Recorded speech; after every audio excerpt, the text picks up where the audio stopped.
শুক্রবার 20 ফেব্রুয়ারি জুমাবার দ্বিতীয় রমজান, শুক্রবার দ্বিতীয় রমজান। ইনশাআল্লাহ জুমার পর থেকে তাফসির বাকায়দা চলবে। আমি 20 ফেব্রুয়ারি সকালবেলা চলে আসবো, আল্লাহ যদি হায়াতে বাঁচান, কোনো ফ্লাইট শিডিউল কোনো ঝামেলা না হয়। 20 ফেব্রুয়ারি সকালে আসব, এসে মসজিদে জুমার পর থেকে বাকায়দা রমজানের ধারাবাহিক তাফসির চালু হয়ে যাবে। আল্লাহ আমাদেরকে তৌফিক দান করেন শিরকতের, বলেন আমিন। মহিলা পয়েন্ট, মাস্তুরাতের পয়েন্টও চালু থাকবে। হ্যাঁ, আসসালামু আলাইকুম রহমতুল্লাহ। শেখ, একটা ফ্রিজের প্রয়োজন, কিস্তিতে কেনা যাবে? হ্যাঁ, কিস্তিতে কেনা জায়েজ আছে, কিস্তিতে কেনা জায়েজ আছে। প্রশ্নটা এই জন্য করে, কিস্তিতে কিনলে নগদের চেয়ে মূল্য একটু বেশি পড়ে, বেশি পড়লেও যেহেতু দাম চূড়ান্ত হয়ে যায় এজন্য জায়েজ আছে। দাম যেহেতু চূড়ান্ত, মনে করেন ফ্রিজের দাম নগদ কিনলে 30,000, কিস্তিতে কিনলে 38,000, কথার কথা 38,000 দাম নির্ধারণ করে কয় কিস্তি দিবেন সব নির্ধারণ করে ফেললেন, জায়েজ হবে। আর যদি অস্পষ্ট রাখেন, আচ্ছা আমি নিলাম, দেখি কি করা যায়, কিস্তিতে নিলেন না কেমনে নিলেন দুটা না, মালিকও জানে না আপনিও জানেন না, তখন গিয়ে নিষেধ। কিন্তু মূল্য নির্দিষ্ট চূড়ান্ত করে আমি 6 কিস্তিতে দিব, 3 কিস্তিতে দিব, এগুলো নির্ধারণ হলে কিস্তিতে বেচা কিনা জায়েজ আছে, কোনো সমস্যা নাই, একদম নিশ্চিন্তে করতে পারবেন, এটা সুদ না, কিচ্ছু না। আসসালামু আলাইকুম রহমতুল্লাহ। নারীদের রুকু সেজদা কিভাবে হবে দেখিয়ে দিলে উপকৃত হইতাম। হ্যাঁ, ভালো প্রশ্ন। আমি দেখাইলে আপনার লাভ কি হইব? মানে পুরুষরা আছে, সে গিয়ে পৌঁছাইয়া দিবে তার ঘরে। নারীদের রুকু সেজদার কাইফিয়ত, নারীদের রুকুর সময় হাঁটু পর্যন্ত হাত নিবে, হাঁটু পর্যন্ত হাতকে নিজের পেটের সাথে লাগায়া ঝুঁকবে, যতটুকুন যায় অতটুকুনই রুকু। দেখবেন হাঁটুর কাছাকাছি চলে গেছে, হাঁটুরে পুরুষের মতো ধরবে না, পিঠ কোমর মাথা একেবারে বাঁকা করবে না। নারীদের রুকুটা আপনার মনে করেন যে এই যে আল্লাহু আকবার বলে যদি যায়, এই যে এটা হলো নারীদের রুকু, যতটুক ঝুঁকছে এটাই রুকু, বুঝছেন? হাঁটু পর্যন্ত আনলে এদিক দিয়ে এই যে জায়গায় ফাঁকা নাই, এটা মিলানো থাকবে, এই হাতগুলো মিলানো থাকবে নারীদের রুকুর সময়। আর তোমার এটা টানতে কইছে কি?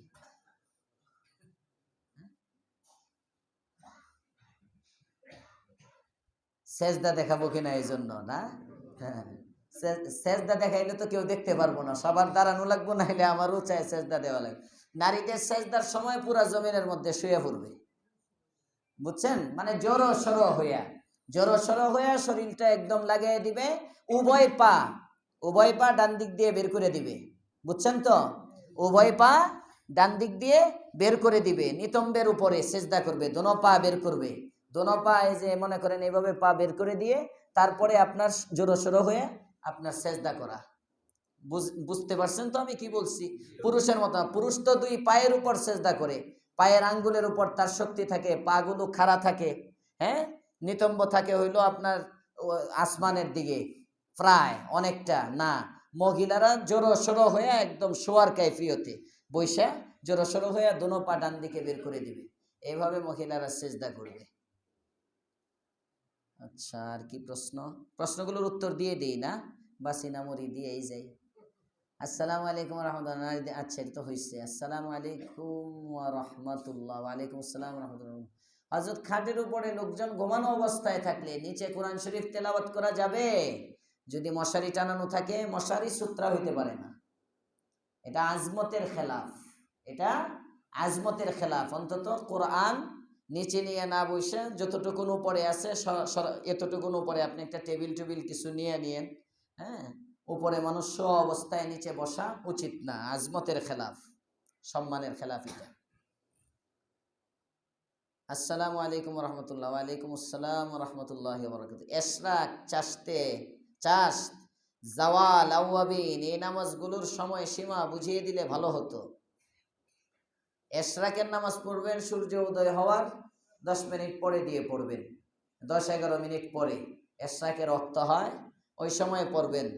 যদি শুরুতে পড়েন তাহলে এটা এশরাক, এটাই যদি আবার দেরি করে পড়েন 9:30 10টার দিকে, এটাই তখন কি চাষ। জাওয়াল সূর্য হেলার পরে, জোহরের ওয়াক্ত হওয়ার পরে 2 রাকাত নামাজ পড়া, এটাকে জাওয়ালের নামাজ বলা হয়। আওয়াবিন মাগরিবের নামাজের সুন্নতের পরে, মাগরিবের নামাজের সুন্নতের পরে কমপক্ষে 4 রাকাত। কয় রাকাত?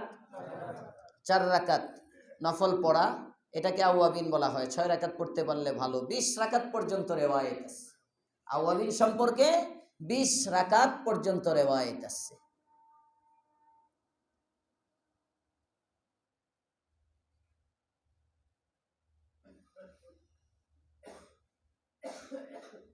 মুসলমানদের ঐতিহাসিক বদর যুদ্ধের সময় মা আয়েশা রাদিয়াল্লাহু তাআলা আনহা, এনেও তো সালাম আছে, আসসালামু আলাইকুম। ওয়ালাইকুম আসসালাম।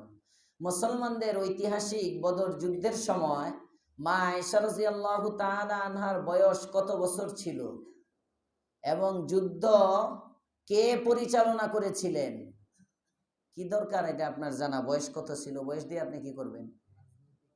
হ্যাঁ, বদর যুদ্ধের সময় বয়স কত ছিল এটা জানে কি করবেন? আল্লাহর রাসূলের ইন্তেকালের সময় আম্মা জান আয়েশার বয়স ছিল 18 বছর। কত বছর? 18 বছর। বদর যুদ্ধ হয়েছে গজওয়ায়ে বদর 2য় হিজরিতে। রাসূলের ইন্তেকাল হয়েছে 11 হিজরির শুরুতে, মানে 10 হিজরি পূর্ণ হয়ে 11 হিজরি মুহররম থেকে মাস শুরু হয়, তো মুহররম, সফর, রবিউল আউয়ালে। তো আপনি বাদ দেন, এখন মাইনাস করেন। 8 বছর ছিল। হ্যাঁ, 8 বছরের মতো ছিল আম্মাজান আয়েশা রাদিয়াল্লাহু তাআলা আনহার বয়স। 8 বছর, 8 বছর হয় না? এদিক দিয়ে 2 বছর, এরপরে 10 বছরের মধ্যে তো 8, এই 8 বছর একটু কমবেশ কিছু, মানে ইন্তেকালের সময় ছিল 18 বছর। তো বদর যুদ্ধের পরে আল্লাহর রাসূল সাল্লাল্লাহু আলাইহি ওয়াসাল্লাম 8 বছর, 8.5 বছরের মতো বেঁচে ছিলেন। এই হিসাবে আম্মাজান আয়েশার বয়স আপনি বের করতে পারেন। বদর যুদ্ধ কে পরিচালনা করছেন? আল্লাহর রাসূল সাল্লাল্লাহু আলাইহি ওয়াসাল্লাম নিজেই যুদ্ধ পরিচালনা করছেন। নিজে আল্লাহর রাসূল নিজে এই যুদ্ধের সেনা প্রধান ছিলেন। গাজওয়ায়ে বদর, গাজওয়া মানেই হলো রাসূলের নেতৃত্বে যেটা হয় এটাই গাজওয়া। সারিয়া এগুলো আরবি পরিভাষা, যেগুলো রাসূল সাহাবীদেরকে দিয়ে পাঠান, সেনা প্রধান অন্য কাউকে দায়িত্ব দেন, ওগুলো সারিয়া। আর স্বয়ং নবী যেটার মধ্যে থাকতেন সেনা প্রধান হিসাবে, এটাকে বলা হয় আরবিতে গাজওয়া। তো বদরকে গাজওয়া বলা হয়। বাবু গাজওয়াতিল বদর, গাজওয়ায়ে বদর, ইমাম বুখারী বাব কায়েম করছেন, এজন্য এটা গাজওয়ায়ে বদর ছিল। আম্মাজান আয়েশা রাদিয়াল্লাহু তাআলা আনহা এই যুদ্ধে সেনা প্রধান ছিলেন না। হ্যাঁ, এটা অন্য আম্মাজান আয়েশার যেটা, যে ইখতিলাফি মাসলা যেটা নিয়ে, ওইটা রাসূলের ইন্তেকালের অনেক পরে। হ্যাঁ, রাসূলের ইন্তেকালের পরে, আবু বকর সিদ্দিকের ইন্তেকালের পরে, ওমর ইবনুল খাত্তাবের ইন্তেকালের পরে, হ্যাঁ, ওই বিরোধীটা অনেক পরের, যেটা নিয়ে ওই ইসলামের নামে যারা রাজনীতি করে এরা আম্মাজান আয়েশা রাদিয়াল্লাহু তাআলা আনহা, এরপরে আমিরে মুআবিয়া রাদিয়াল্লাহু তাআলা আনহা, শিয়ারা, শিয়া মতবাদের অনুসারী যারা, যে সমস্ত কারণে আম্মাজান আয়েশাকে দেখতে পারে না, এর কিছুটা ছোঁয়া নামদারি ইসলামিক দলগুলোর মধ্যেও আছে। হ্যাঁ, আমি আর নাম নিলাম না যেহেতু জামুগা, হ্যাঁ, লেগে ঠান্ডা ঠান্ডা করে ওয়াজ করে যাইতেছি। হ্যাঁ, ও শুক্রবার দিন ক্ষমতায় যদি আয়া পড়ে না, আইতো না। এতজন মুসলমান দোয়া করতেছে, আল্লাহ কারো দোয়া কি শুনবে না? ইনশাআল্লাহ। ইসলামের নামে ইসলাম বিরোধী কেউ ক্ষমতায় ইনশাআল্লাহ আসবে না। আল্লাহ যেন এই দৃশ্য না দেখায়, বলেন আমিন। এরপরে যেমনি মেটিকুলাইজ ডিজাইন হয়, আমরা তো আমাদের দোয়াই করতে পারি। ঠিক আছে, সব প্রশ্ন হয়ে গেছে। সালাম দিবে না? হ্যাঁ, আজকে জুমায় ভুলে গেছি। জুমার পরে একজন বলতেছে, হুজুর এবার তো আপনি সফরে যাইতেছেন, সালাম নিলেন না, সালাম দেন। আসসালাতু আসসালামু আলাইকা ইয়া রাসূলুল্লাহ, আসসালাতু আসসালামু আলাইকা ইয়া হাবিবাল্লাহ, আসসালাতু আসসালামু আলাইকা ইয়া শাফিআল মুজনিবিন, আসসালাতু আসসালামু আলাইকা ইয়া রাহমাতাল লিল আলামিন। বলেন, হুজুর আমাদের পক্ষ থেকে স্মরণ থাকলে এই সালাম রওজায়ে আতহারে পেয়ারা হাবিব মুহাম্মদুর রাসূলুল্লাহ সাল্লাল্লাহু আলাইহি ওয়াসাল্লাম এর রওজায়ে পাকে পৌঁছে দেওয়ার দরখাস্ত রইল। ইনশাআল্লাহ মনে থাকলে, মনে তো থাকবে, আপনাদেরকে বলি আমি মনে থাকবে, তাও আমি অপশন রাখলাম। ইনশাআল্লাহ সবার পক্ষ থেকে সালাম পৌঁছে দিব। আমি দোয়া চাই আল্লাহ যেন উমরায়ে মাকবুলা নসিব করেন, হজ্জে মাবরুর নসিব করেন, মৃত্যু পর্যন্ত যেন আল্লাহ তাআলা প্রতি বছর যাওয়ার তৌফিক দেন। আপনাদের জন্য দোয়া করব, আল্লাহ যেন আপনাদেরকেও নেন। আমার দিলের তামান্না, আপনারা খাসভাবে দোয়া করেন। হ্যাঁ, টাকা পয়সা নাই, আল্লাহ যেন নেয়। আল্লাহর ঘরে নিতে টাকা পয়সা লাগে না। আল্লাহ যেন বারবার জিয়ারতের তৌফিক দান করে দোয়া চাই। আর একটা দাওয়াত তো আপনাদেরকে দেওয়া হয় নাই। দাওয়াত বারবার আর দেওয়া লাগে কে? এক দাওয়াত এক বছর দিলে এটার রুটিন মনে করবেন, তাই তো হয়ে যাব। মাদ্রাসায় প্রতি বছর আপনারা গত 2-3 বছর ধরে ইফতার করান, একদিনের জিম্মাদারি অনেকে নিয়ে নেয়। এনে একটু আগে দেখলাম কে যেন, আরে ফিরোজ ভাইয়ের চেহারাটা এক নজর দেখলাম, আবার কই হারিয়ে গেল। ও এই যে নিচা হয়ে গেছে মাথা, হ্যাঁ মাথা হয় না। এই ফিরোজ ভাই গত রমজানেও, আগের রমজানেও, 2 রমজান ধরে না আপনার আব্বার পক্ষ থেকে এমনি একদিনের মেহমানদারি রমজানে উনি করে। হ্যাঁ, এরপরে ওই গত রমজানে তো সাইফুল ভাই আপনার পক্ষ থেকেও তো একদিন মেহমানদারি ছিল, আপনাদের পরিবারের পক্ষ থেকে, হ্যাঁ একটা মেহমানদারি। এরকম আরো কয়েকজনে করে। মুতাওয়াল্লি সাহেব উনি 2-3 দিনের জিম্মাদারি নিয়ে নেন রমজানে। মাদ্রাসা ইফতার, সাহরি, এরপরে রাতের খাবার, মানে ফুল প্যাকেজ, একদিনের পুরা জিম্মাদারি। অন্যান্য বছর যেমনিভাবে আপনারা নিচ্ছেন, এই বছরও যারা গত বছর নিচ্ছেন তারা নিবেন। আবার নতুন নতুন কিছু সাথী তৈরি হইবেন ইনশাআল্লাহ, খেদমতের জন্য, মেহমানদারির জন্য। আল্লাহ তাআলা তৌফিক দান করুন। ইস্তিগফার করি, আস্তাগফিরুল্লাহাল্লাযী লা ইলাহা ইল্লা হুয়াল হাইয়ুল কাইয়্যুম ওয়া আতুবু ইলাইহি লা হাওলা ওয়ালা কুওয়াতা ইল্লা বিল্লাহিল আলিয়্যিল আযীম। আল্লাহুম্মা সাল্লি আলা সাইয়্যিদিনা মুহাম্মাদিন নবিয়্যিল উম্মি ওয়া আলা আলিহি ওয়া সাল্লিম তাসলিমা। জাবেদ ভাই এবার মনে মনে কইব যে আমি কি বারান্দায় বললাম, দেখে হুজুর আমারে কয় নাই, আমিও তো মেহমানদারি করি।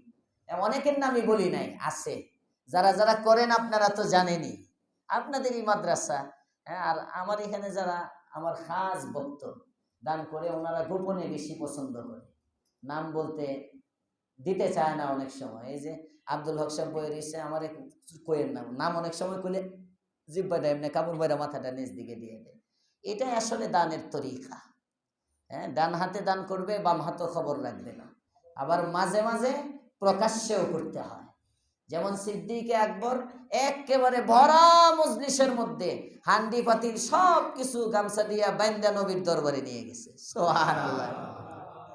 আল্লাহর পয়গম্বর দেখে কইবে না কা, তারপর ছোট্ট একটা ফ্লাস যা আছে ওটা গইটা আপনার ওই যে কলসি মলসি যা সব এটি, কিরে পাগলা এটি এইগুলো। ইয়া রাসূলুল্লাহ এমন সময় ডাক দিছেন গাজওয়ায়ে তাবুক, সিরিয়াস যুদ্ধ। ওমর রাদিয়াল্লাহু তাআলা খুব খুশি, আজকে গোল দিয়ে দিব আবু বকরকে। আর ওনার ওই সময় সম্পদ ছিল, সব সময় ইবাদতের প্রতিযোগিতা। আজকে নবী ডাক দিছে, ঘরের থেকে দৌড়ে আইসা ওমর রাদিয়াল্লাহু তাআলা অর্ধেক সম্পদ দিয়ে দিছেন। ওসমান রাদিয়াল্লাহু তাআলা আনহু 3 ভাগের 1 ভাগ দিয়ে দিছেন। আবু বকর তো সম্পদ নাই। ওমর দোস্তের খবর কিছুটা আছে না, আজকে দোস্তরে হারাইছি। আল্লাহর পয়গম্বর জিজ্ঞেস করেন, আবু বকর কিরে কি এটি কি নিয়ে আইছো? ইয়া রাসূলুল্লাহ, ইয়া হাবিবাল্লাহ, গজওয়ায়ে তাবুকের জন্য আপনি ডাক দিয়েছেন, এমন একটা সময় ঘরে কিচ্ছু নাই। এই যে থালা বাসন যা কিছু দেখতেছেন পয়গম্বর, শুধু থালা বাসন না, ভিতরে দেখেন সুই সুতাও আছে। সুবহানাল্লাহ। বর্ণনার মধ্যে আছে আবু বকর সিদ্দিক ঘরের ওই দেউরি কয় আমরা ময়মনসিংহে, আঙ্গিনা, ঘরের যে আপনার আরে বাউন্ডারি ধরেন, বাউন্ডারি, ওই সময় তো আপনার এই পাকা বাউন্ডারি ছিল না, অনেক সময় বনের বাউন্ডারি, চাটায় ওই যে খেজুর পাতার ছাউনি টাউনি এগুলো ছিল, তো এটির মধ্যে অনেক সময় সুতার গুচ্চা, সুই, অনেক কিছু মহিলারা রেখে দেয়। হ্যাঁ, গ্রামেগঞ্জের মহিলারা এই ওয়াজ ভালো বুঝবে এরকম। তো এইগুলোর মধ্যে থাপা থোপা দিয়ে দেখছি সুই টুই যা কিছু ছিল এই সবগুলোরে ফালাইয়া পয়গাম্বর পুটলা বেন্দা আপনার কাছে নিয়ে আসছে। আল্লাহ রসুল জিজ্ঞাসা করেন থুয়ে আইসো কি? ইয়া রাসূলুল্লাহ কিচ্ছু থুয়ে আই নেই, আল্লাহর উপরে তাওয়াক্কুল করে সব খালি করে নিয়ে এসে বসছি। আল্লাহ আল্লাহর রসুলের মহাব্বতটা কলবের মধ্যে আছে। আল্লাহর পয়গাম্বর এবার ফলাফল ঘোষণা করেন, দানের মধ্যে কে 1 নম্বর, কে 2 নম্বর, কে 3 নম্বর। সবাই তো এতটি দিছি, এত বড় পুটলা, আবু বকর এতটুকু লই আইছে, এরপরে হান্ডি বাতিল, কয় টাকা আর দাম হইব? আল্লাহর রসুল বলেন, এই উপস্থিত সাহাবীরা, আজকের দানের প্রতিযোগিতায় সিদ্দিক আকবর নম্বরে আউয়াল হয়ে গেছে। আল্লাহর রসুল দিল দেখেন, দিল। এজন্য একজনে কোটি টাকা দান করতেছে, আফসোস করার কিছু নাই। আমি তো লাখ দিতে পারলাম না, আপনার 10 টাকা দেওয়ার সামর্থ্য আছে, 10 টাকা দিবেন। তার 1 কোটি টাকার যে মান, আপনার 10 টাকার ওই মান। আল্লাহ বুঝবার তৌফিক দাও, বলেন আমিন। আল্লাহুম্মা